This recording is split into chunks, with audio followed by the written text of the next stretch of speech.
Look at all those people pouring in. We said we'll start now. We're not going to wait, right? Let's go. We'll start. Wow. Yeah, we have thousands of people outside, but we're coming in. They'll come in. By the time they get in, we'll be finished, but that's okay, right? Thank you, everybody.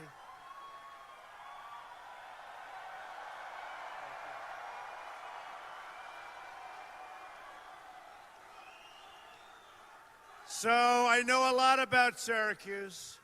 You love Syracuse. I love Syracuse. We love New York. We love the United States of America, right? Better believe it. And folks, we're going to make our country strong. We're going to make America great again. But you know what? We're going to bring back jobs because we need jobs here. We need jobs. So before we came up, I had one of my people just do a couple of numbers. Thank you.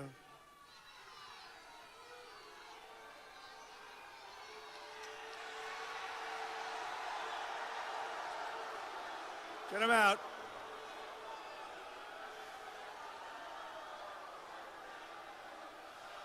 Never ends.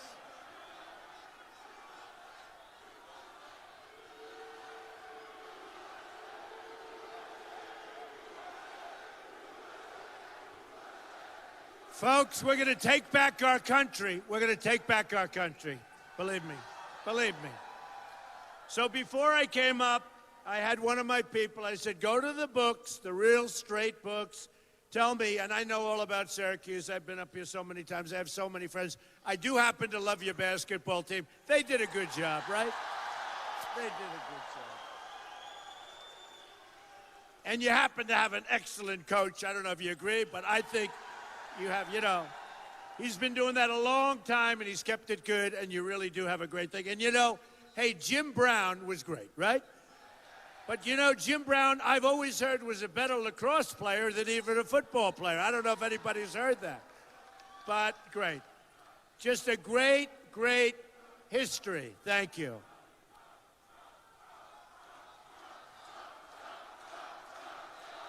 Thank you.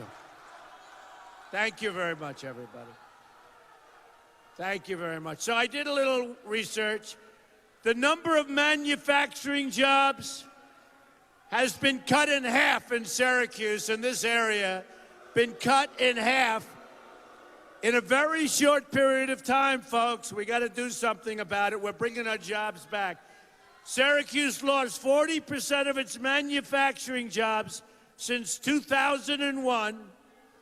That's when China happened to join the the World Trade Organization. Forget it. Look, we're not going to let China get away with it. We're not letting Mexico get away with it. Our companies are moving out of here. We're going to stop it. We're going to stop it fast. The labor force participation rate is 60%, which is a very terrible number. And as you know, infrastructure in the area, it's a disaster, right? It's a disaster. So you lost your manufacturing, you lost your jobs. Other than that, you're doing great, right? Right? But we're going to bring it back. We're going to bring it back like never before. If I'm elected president, you're going to have jobs coming to Syracuse, coming to New York, coming all over the country like never, ever, ever before. Remember that. Remember that.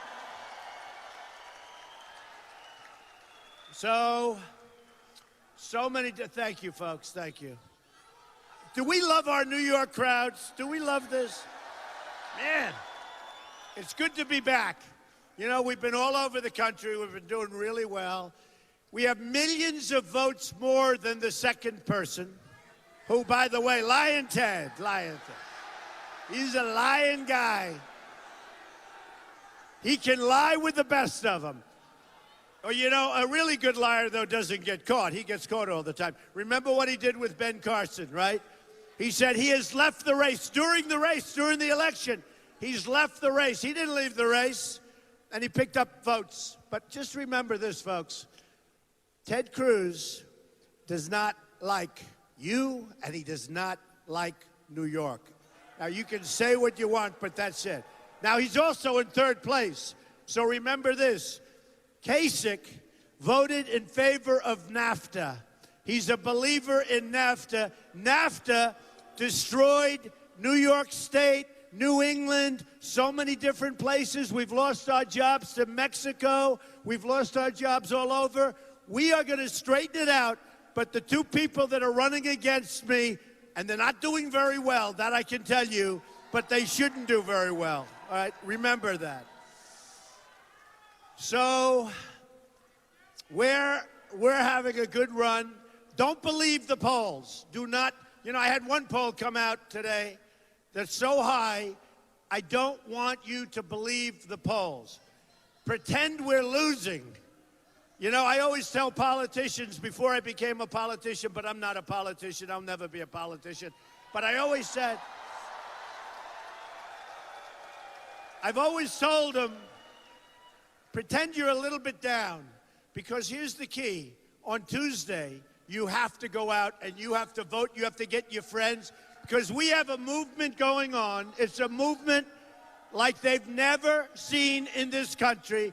Even the pundits, and these are the most dishonest people there are on earth, okay? The press is terrible, terrible. Among the most dishonest people you will ever deal with anywhere in life. They don't tell the truth. Some of them do, but not too many, believe me. But just remember, we have a movement going on, and even the ones that don't like me, of which there are many for a lot of reasons, but even the ones that don't like Trump, they say this is a phenomenon like the country has never seen before, okay?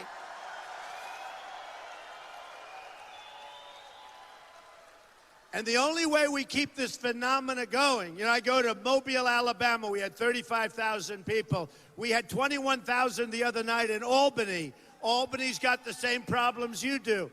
We had tremendous crowds no matter where I go. Rochester, we were in Rochester. Yesterday, I was in Hartford, Connecticut.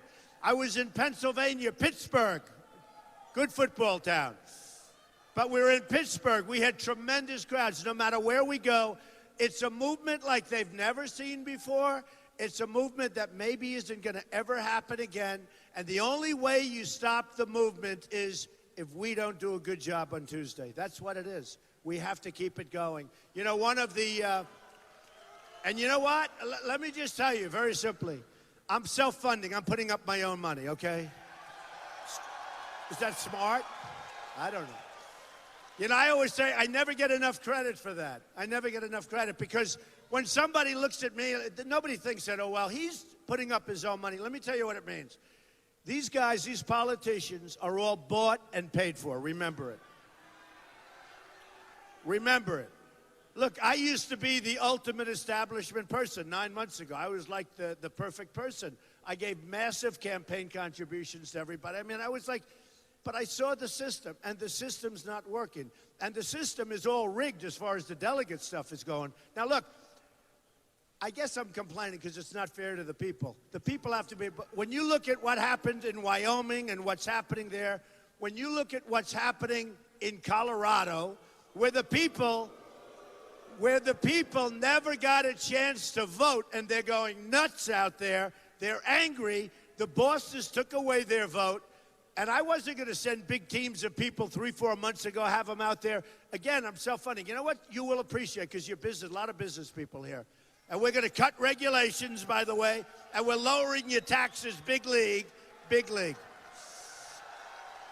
But what a lot of you will appreciate, and I think you'll appreciate this, I've spent less money than just about anybody else, and I'm by far in #1 position. Isn't that good? Isn't that good? Isn't that the one you want as your president? You know, I've spent, I remember when we were in New Hampshire, I spent $2 million in one, and Jeb spent, I don't know, so much money. Many, many, many times that, and came out not so good, and all the others did too. What I like is spending the least and having the best result, because that's what we want to do with our country. Spend the least and have the best result. So the system is rigged. It's a bad system. It's a dirty system. And we're going to do something about it. And maybe that'll take place the next time around, meaning in 4 years. But the system is a bad, bad system. And they got to do something about it. The Republican National Committee, they better get going. Because I'll tell you what, you're going to have a rough July at that convention. You better get going, and you better straighten out the system. Because the people want their vote. The people want to vote. And they want to be represented properly. It's totally corrupt politics, and it's happening. In all fairness, the last person that's a fan of Bernie, you know, I'm no fan of Bernie, but, you know, he went to see the Pope, 5 minutes. Then he came out, he said, we talked about the environment, we talked about global warming, we talked about all these different things. And I said, wait a minute, he was only there 5 minutes. So the Pope gave him 5 minutes. I wonder why the Pope gave him 5. He shouldn't have given him that much time, really. But say what you want about Bernie Sanders. He wins, he wins, he wins, he wins, he wins. And then you watch the pundits and they say, but he can't win. You know why? Because the system is corrupt. Because the system is broken. And the Democrats have a different system. They have superdelegates, but our system is worse than theirs. In our system, they're not even voting. The bosses are picking the delegates. And it's a very bad thing. Despite all of that, you know who's going to win? We're going to win. We're going to win, despite all of that. I'll tell you a little story. So when I first started, everybody said, oh, he's just doing it for fun. He'll just do it for a couple of weeks. Would have been a lot easier that way, I have to tell you. Who knew this was going to happen? Who knew? But all the geniuses, you know, all these pundits that think they're smart and they're not, but they're saying, no, he's just going to be in it for a little while, and he's going to have some fun, and he likes it for his brand. Believe me, my brand. This is the worst thing I can do for my brand, okay? Because I tell the truth. Because I talk about strong borders. Because I talk about the wall. Because I talk about crime has to stop. Okay? Crime has to stop. And bad trade deals have to stop. And taking your jobs out of Syracuse and all of these great places, it has to stop. And it will stop instantaneously when I'm running things. Believe me, it's so fast. And we'll explain it in a second. We'll explain it. But just let me just say this. We have a great country. We have unbelievable people, but we have leaders that are either corrupt or incompetent, for the most part. And we have some good ones, like the press. There's a few good ones, not too many. But we have either corrupt or incompetent leaders. And we got to straighten out our country. And that's what I'm doing it for. I'm doing it for one reason. That's why I'm self-funding. I'm spending a lot of money. You know, I say, I'm not putting up. No, that's okay. Don't worry about it. You know You know what happens? Okay, hold it. Hold it, Trump folks, don't worry about it. You know what happens? My people always make all the noise because they say, there's one, and they start screaming. Now, he's got a very weak voice. Don't worry about it. All right, send him home to mommy. Go ahead, send him home. Get him out. Get him out.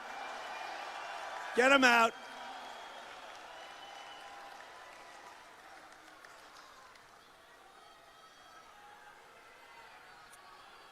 All right, get them out of here. Hey, do you notice they're always right in front of the press, right? They're always right in front. Look where they are, right smack in front of the press. The good news is the cameras follow and they see look at the kind of a crowd early on a Saturday in Syracuse. Look at the crowd. Hey. Does anybody have more fun than at a Trump rally? And I'll tell you something, the safest place on earth is at a Trump rally, and you know that. It's true.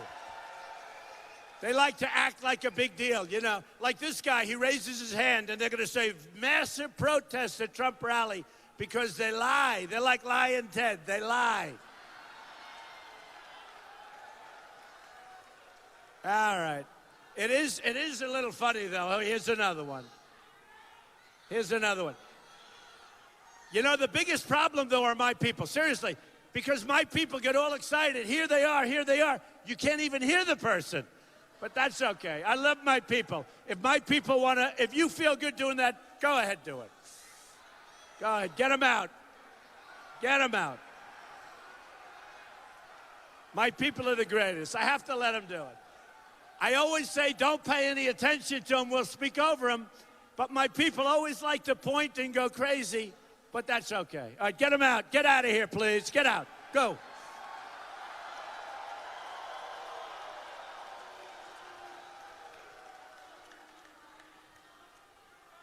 It's all right. Do we have a great time? Great. It's so funny. You know, when I first started, I was tough. I was saying, get that guy out of here, get him out. And the press was killing me. So then I became very soft. I said, would you please remove him? And they said, something happened to Trump. He's not tough anymore. All right, get him out. Get him out. Now, get him out.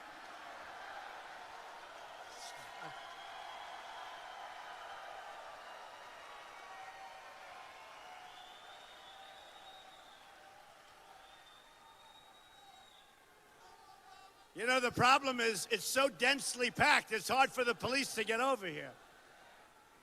You can't hear him. Don't worry. He's got a very weak voice. My people have the strong voice. You know why we're safe? You know why these are safe places? And it's true every time. Because the people in these rooms that I see and these stadiums, we had 25,000 people in Tampa, Orlando. The people love each other, and they protect each other, and that's the way the country has to be for everybody, for everybody. And we're going to bring our country back together. Everybody, not just here. We're going to bring everybody, African American, white, every person, old, young, men, women. We're going to bring people together. We're going to bring people together.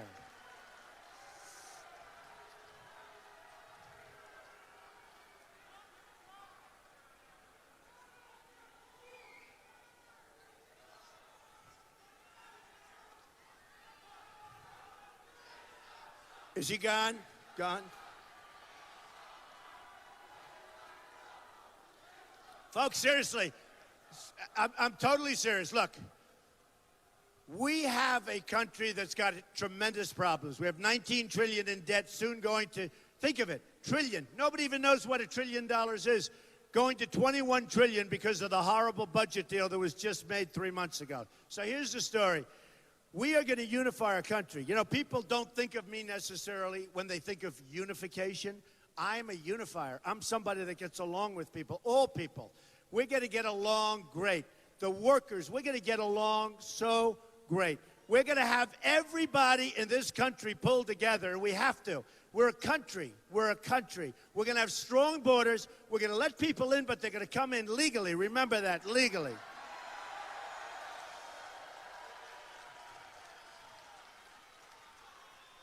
And remember what I said. Remember what I said. All people. We have a great representative group here. All people. Men, women, young, old, African American, white, everybody. Hispanic. Hispanic. We love Hispanic. Hispanics are going to, you have to see the polls. I won in Nevada. They take a poll of the Hispanics leaving. Trump wins the poll. Everyone's surprised. I said, I'm not surprised because I produce jobs. What we need are jobs, and that's what we need. So I'm not surprised. But folks, and you're going to hear this from me more and more, we have to bring our country together. We're a divided nation, and we're not going to be a divided nation for long. And we have to bring everybody up economically, and we have to stop the dividing. And we have a president who's a divider, whether you like it or don't. And we have a president, when you look at African-American youth, 59% right now unemployment, African-American youth. You look at so many other categories, the country's doing poorly, our jobs are being taken, they're being shipped all over the world, they're going to Mexico. You saw what happened, Carrier. You saw what happened, Nabisco. You saw what happened, Ford. I mean, one after another. Thousands and thousands of companies are leaving. Corporate inversion, it's a disaster. They're leaving because taxes are too high and because we allow them to leave. And then they go in, as an example, Carrier. It goes to Mexico. I'm not buying Carrier. I buy lots of air conditioners. Carrier's a good product. I don't buy it anymore. I won't buy it anymore. Let me just tell you, we should do that. You know, if a company's not loyal to us, in Japan, it's very hard. And I tell you what, I give the Japanese people credit for this, and maybe they're politicians. But you know, in Japan, they don't want to buy American products. They don't want to buy. They want to buy products that are made in Japan. Now, you talk about a corporate imbalance. They send us millions of cars. We send them practically nothing. What do we get out of it? What do we get out of it? So we're going to change it, folks. We're going to have Apple products and other companies' products made in the USA, where we have jobs.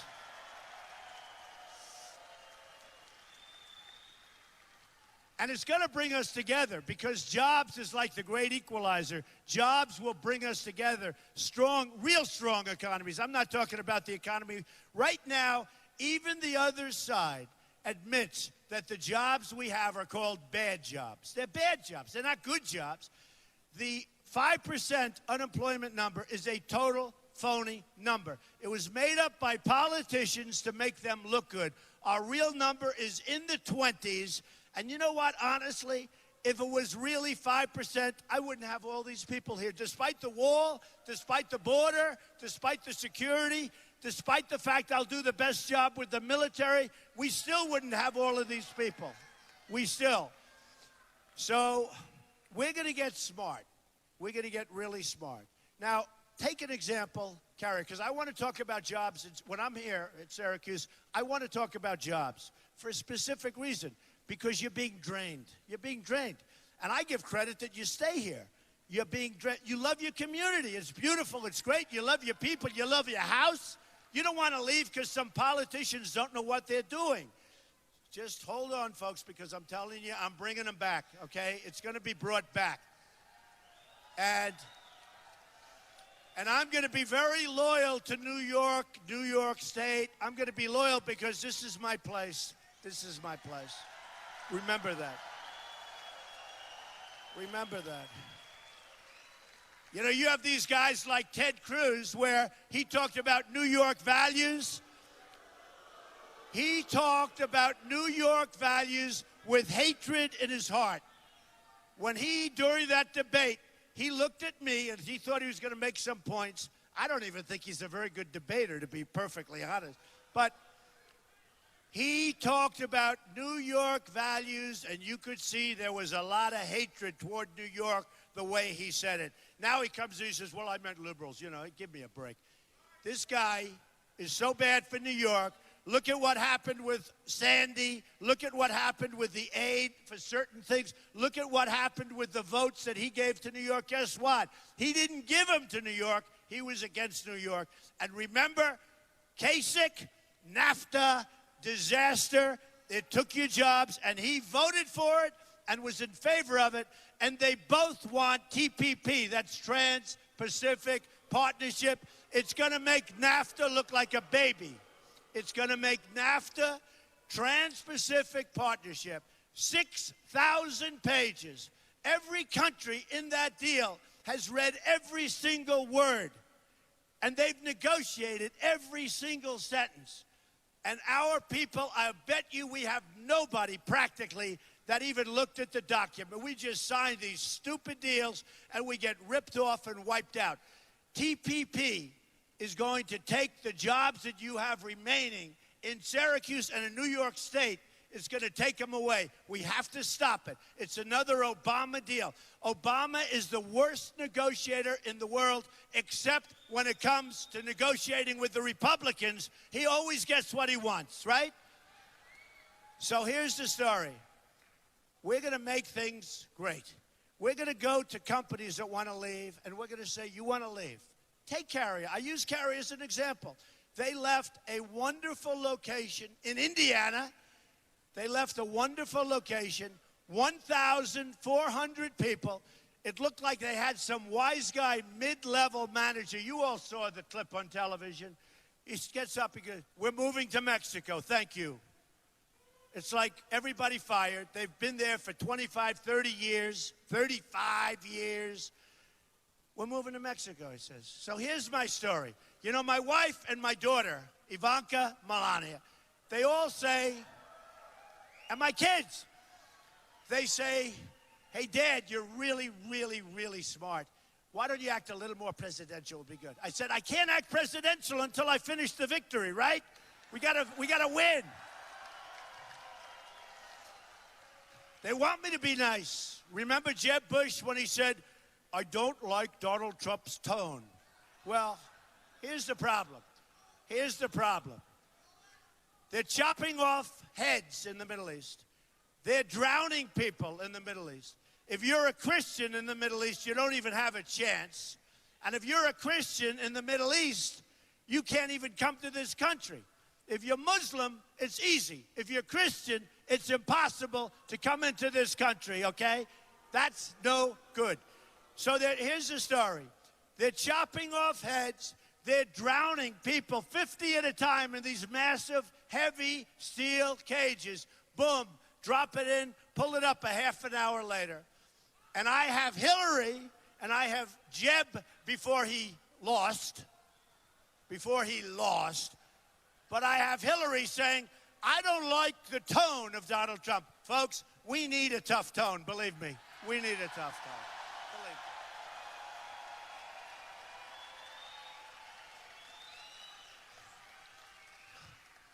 And we have to be unpredictable. You know, we're so predictable. Militarily, trade deals, we're like the stupid people. We're represented by people that, well, in many cases incompetent, and in many cases they're very smart because they get money from all of these donors, and these donors want deals to be made. I have a friend who said very strongly, he's a very smart guy, he said, "Donald, I don't understand. How did these senators, and this one particular senator, how did he approve the deal? Is he stupid?" I said, no, he's smart. He's approved it because his lobbyist told him he has to. Because the company gave him millions of dollars, put millions of dollars into these phony PACs, which are total phony deals, by the way. You know, if I ever opened a PAC, I would have had I think Jeb had the biggest PAC, $148 million. I could have done that times 10. In fact, I must tell you this. I don't know if I've ever said it to this extent. I sort of feel stupid not taking all this money. I have these guys, "Donald, I'd like to give you $10 million toward your campaign." I said, "No, I don't want it." "Donald, I'd like to give you $5 million toward your campaign." "No, I don't want it." And you know, this is like counter to my life. My whole life I've been taking money. I make money. I took $1 million loan. In a relatively short period of time, I built a company that's worth more than $10 billion, okay? With $1 million loan. That's how I started. And I built a company with some of the greatest assets in the world, very little debt. I filed all the papers. You know, nobody knew. The press was devastated. They went up and they looked, they said, "Wow, this is a great company." They couldn't believe, it was like a feeding frenzy. In fact, a friend of mine said, "Now I know you're really rich because you would have never run." Can you imagine if I filed bad papers? If I filed papers where it wasn't a great company? I built a great company. Great assets, some of the greatest, most iconic assets in the world. Turnberry in Scotland, Doral in Miami. Hundreds and hundreds of acres in the middle of Miami, buildings all over the place. In addition, we had great success in television. We had great success in the book world. The Art of the Deal, one of the most successful books ever done in business, maybe the most successful. See, I used to say there it is right there. There's another one. The most successful business book ever written. But I don't do that now because they'll go back and examine. Well, let's see. 20 years ago, somebody wrote a book. Let me just tell you. So I say one of the most successful, but I think it might be the most successful. So I've had great success. And when I tell you these things, I'm not saying it in a bragging way. I'm saying that's the kind of thinking we need in this country, at least until we straighten it out. We need that kind of thinking. But so often I'm asked, like, what would you do? What would you do about ISIS? And when would you attack them? And where would you attack them? And how would you do it? And I say, I don't want to answer. I want to be like, why do we always have to tell the enemy what our plans are? Why? Why? When Obama, a number of months ago, said he's sending 50 of our finest young soldiers over to Iraq, over to Syria, and he goes and makes an announcement. And I said, why is he doing that? Why is he doing that? They have a target right now, a target on their back. Everybody's looking for him. If he doesn't announce it, they can do their job, special people, but now everybody over there is looking for him. If he didn't talk, it's these politicians, they have to talk. All talk, no action. We want results. We don't want talk. Is that right? We want results. And I've been saying for years, because I have a lot of fans here, they've been following me, and we just have a great relationship. By the way, the most loyal supporters anywhere probably in the world, in this country. A woman was on television. I got to tell you, I've said this a couple of times over the last few days, but I love this woman. I will search the world for her. She was on television. She's probably 55 or 60 years old. She had 10 women behind her that were Trump fans. They had buttons all over, buttons on their head, buttons in their hair. And this wise guy walks up to him, one of these characters right back here.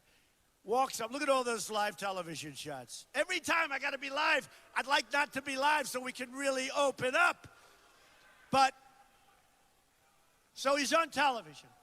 And he said, what does it take for you to drop Mr. Trump and go with someone else? He said, don't talk anymore. Don't talk. There is absolutely nothing that man can do that we will drop. And the women behind started screaming.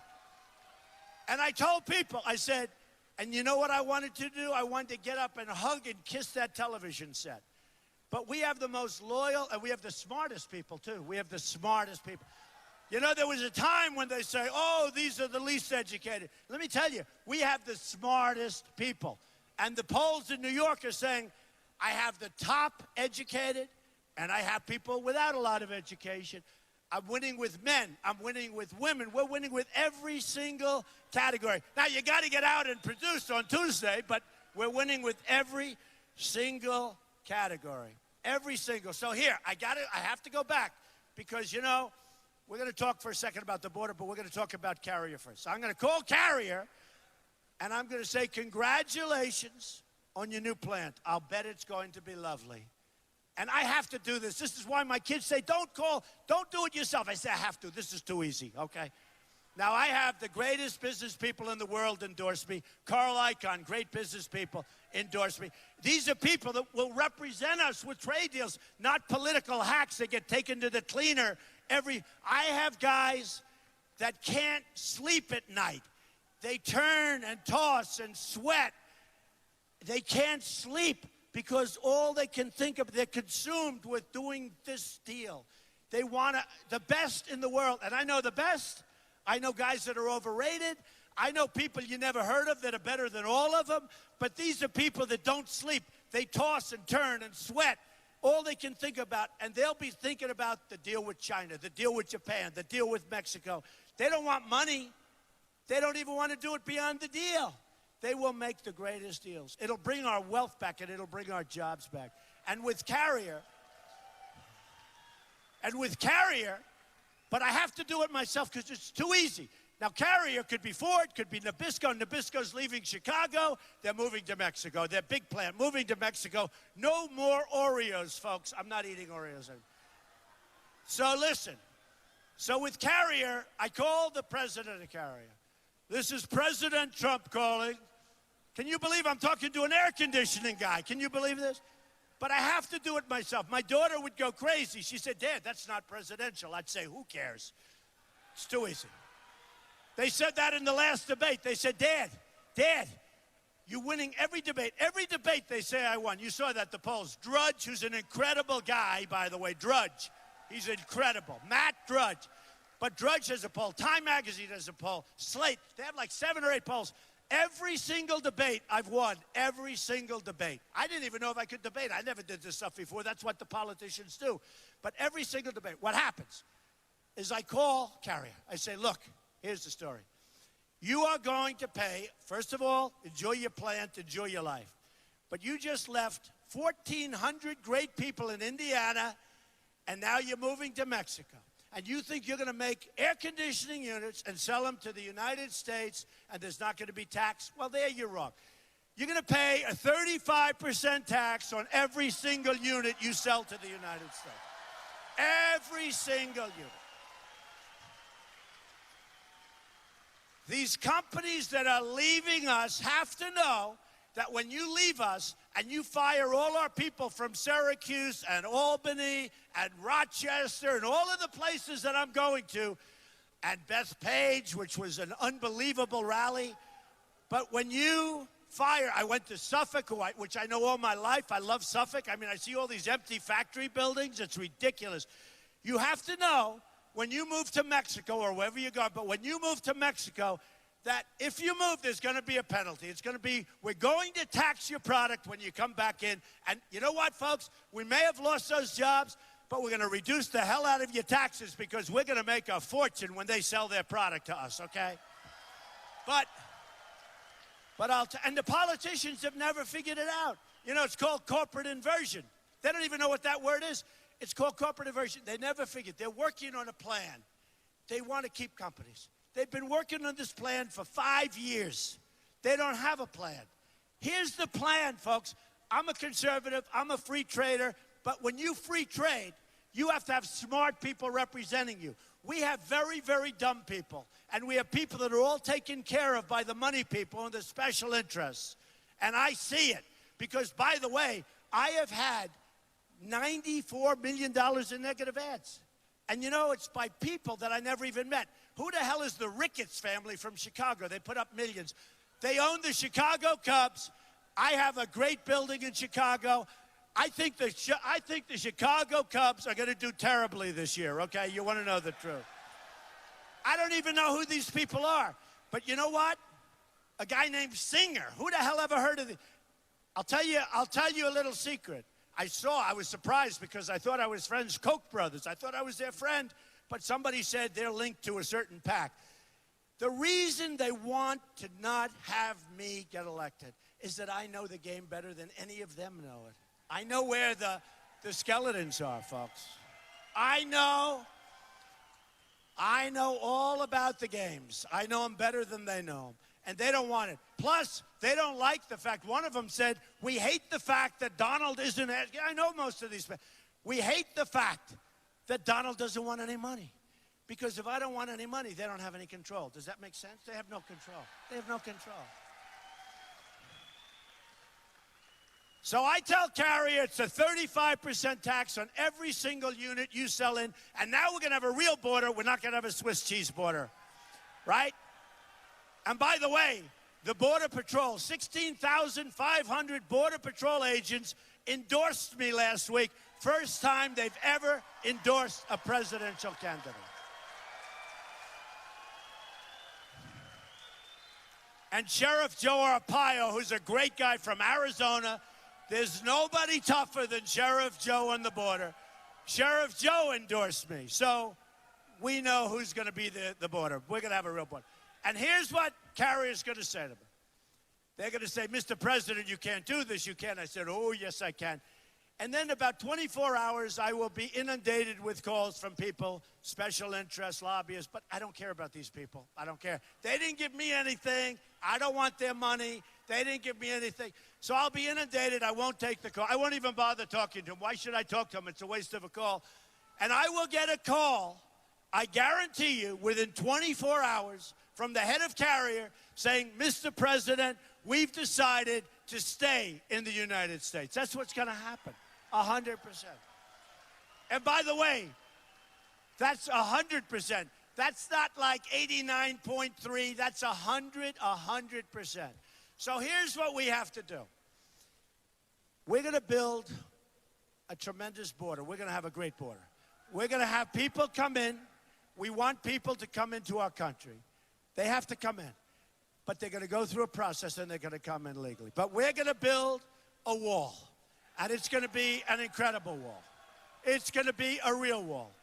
It's going to keep drugs out. And it's going to keep illegal immigrants out. because we can't do it. We can't afford it. We're a debtor nation, folks. We can't afford it. We are not letting people from Syria with no documentation, with no paperwork, with no anything come into our country.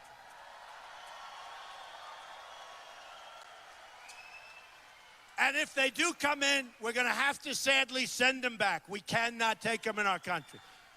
You saw what two people did where the woman radicalized the guy and they killed 14 co-workers that they had good relationships with, and everybody said what happened. They were given a baby shower a little time before. You saw what happened. We can't do it, folks. We don't know where these people come from. Zero documentation, zero paperwork. As far as the border itself, we're going to stop. It's killing our jobs. You look at Kate in San Francisco, what happened. You look at Jamil in California, what happened. Shot 3 times in the face by a person that should have never been allowed in this country. And frankly, I have great relationships with Mexico. I have great relationships with the Hispanics because I employ thousands and thousands of people. They're great. But their government is too smart for our government. They could stop this problem even before the wall is built, but they don't want to. The drugs are pouring in. I won New Hampshire, and New Hampshire people, I'd go to meetings, and I'd say, what's your biggest problem? They said, heroin. I said, you got to be kidding. Look how beautiful this place is. You know, you see the beautiful trees and roadways and lakes. Heroin. How does heroin work with New Hampshire? New Hampshire has a tremendous heroin problem, and so do you, by the way. A tremendous heroin. It comes from the southern border. They drive it right through like it doesn't even exist. We get the drugs. They get the cash. No more, folks. It's going to end, okay? It's going to end. No more. They are poisoning our youth. Our youth doesn't have a chance. They're poisoning our youth. Our youth can buy this stuff for less money than it costs to buy candy. Our youth is being destroyed. They're being poisoned. And even beyond our youth, but they're being poisoned, and we're going to stop it. So here's the story. We're going to build a great wall.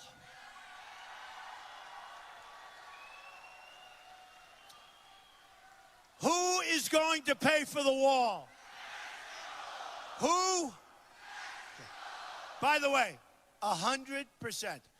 These politicians come up to me and they say, you can't build a wall. This was like a year ago. You can't build a wall. I said, of course you can. Now they don't say that anymore. Now they say, you can't get Mexico to pay. Politicians will never be able to do it. For me, it's easy. It's so easy. Because you know why? We have a trade deficit with Mexico of $58 billion a year. The wall's going to cost $10 billion to build. And it's going to be so beautiful because someday maybe they'll name it after Trump, right? It'll be the Trump wall. You know. I don't want it. But it's going to be a real wall. It's going to be an effective wall. And walls work. All you have to do is ask Israel. Walls work. And we are going to stop illegal immigration, and we are going to stop drugs from destroying and poisoning our youth. Believe me. So here's the story. Sort of wrap it up. Here's this. This is so, I love being with you people. The same accent. I have the same accent I have, unfortunately for all of us, right? I have that same beautiful little twang as you do. You know, Hillary can talk, although I will say, I do love Arkansas. I won Arkansas. I won Alabama. I won the South. I won the South. I won Florida. You know, one story I have to tell you about this, just to show you how crooked politics is, but sometimes. So Florida was going to be won easily by Jeb Bush, ex-governor. He was going to win it, or Rubio. Then they see me come into the race, so they fixed it. So what they did is they rejiggered it. So winner take all. This means that Trump won't win Florida because you have the governor coming in and you have the senator. So it was rigged, like everything else in this party. It was rigged. It was rigged so that I couldn't win.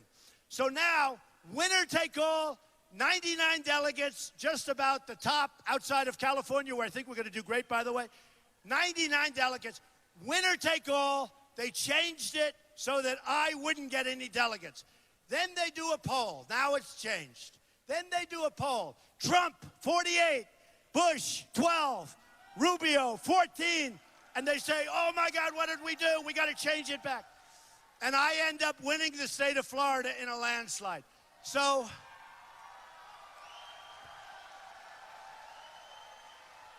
you never know how it turns out. Okay, so ready?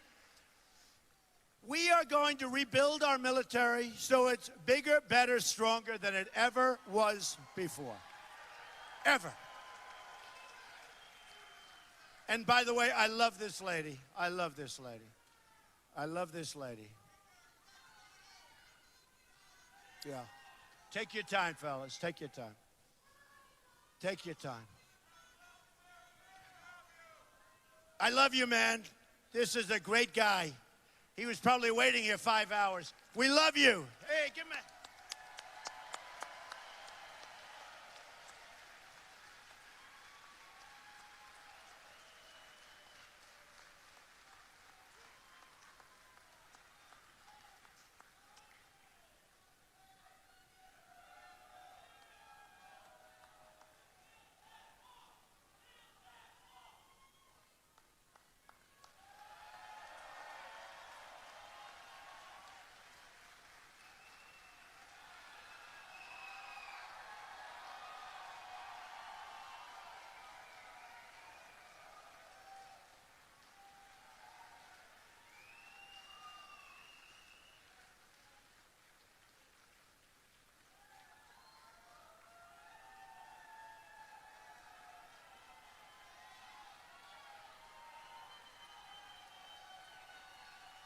I love that guy. You know, he's probably been waiting here for like 5 hours, so tough stuff. But boy, we have nobody, I'm telling you, nobody has the loyalty that we have. These people, they're amazing. You people are amazing, and we're going to really take it. So here's what we're going to do. Thank you. Here's what we're going to do. You got to go out. You're going to remember this afternoon. You got to go out. You got to vote. And I promise you one thing. I'm going to do a great job for you folks. I don't want your money. I don't want anything. I want your vote. Bring everybody you know to vote. Do whatever you can. Just go out and vote. And you leave the rest to me, because I'm working for you. I'm your messenger. You know, when they talk about this incredible group of people, and they actually say it's a phenomenon. They've never seen it before. Every time. Look at this. I mean, on a Saturday morning, look at all these people filling up a convention center. So here's what's going to happen. We don't win anymore. We don't win anymore. We don't win with our military. We can't beat ISIS. By the way, we're going to knock the hell out of them. We're going to knock the hell out of them.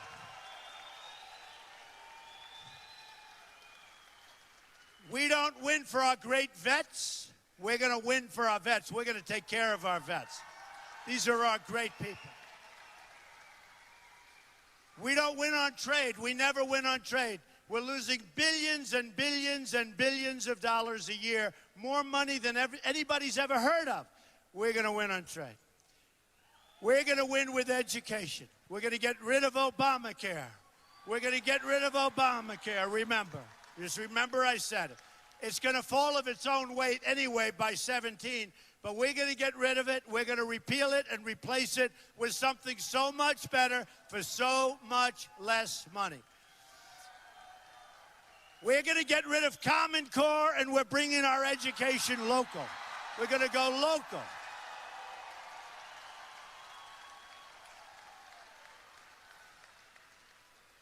We are going to win at the border. We are going to have the strongest borders, and great people are coming in. They're coming in through a legal process, but we're going to finally have borders so we have our country back again. And here's what you're going to do. You're going to remember this day, and you're going to remember, more importantly, Tuesday. And you're going to say to your family, to your friends, to your husbands, to your wives, to whoever, you're going to say that was the single greatest vote I've ever cast. That never in my life have I been so happy to cast a vote. And you're going to remember that vote in 2 years and 4 years and 20 years and 30 years from now. And you're going to say again and again, that was the greatest vote I've ever cast. Because you know what's going to happen, folks? We're going to start winning again. We're going to win with trade. We're going to win with jobs. We're going to win with economy. We're going to win with our military. We're going to win for our vets. We're going to win with education. We're going to win with health care. We're going to win so much. You're going to say, please, please, I love doing this. I do love it. You're going to say, Mr. President, please, we can't stand it. We're winning too much. We can't stand it. Please, let's not win all the time. And I'm going to say, I'm sorry. We're going to win more and more and more. And we're going to make America great again. I love you. I love you, Syracuse. We're going to win. Thank you.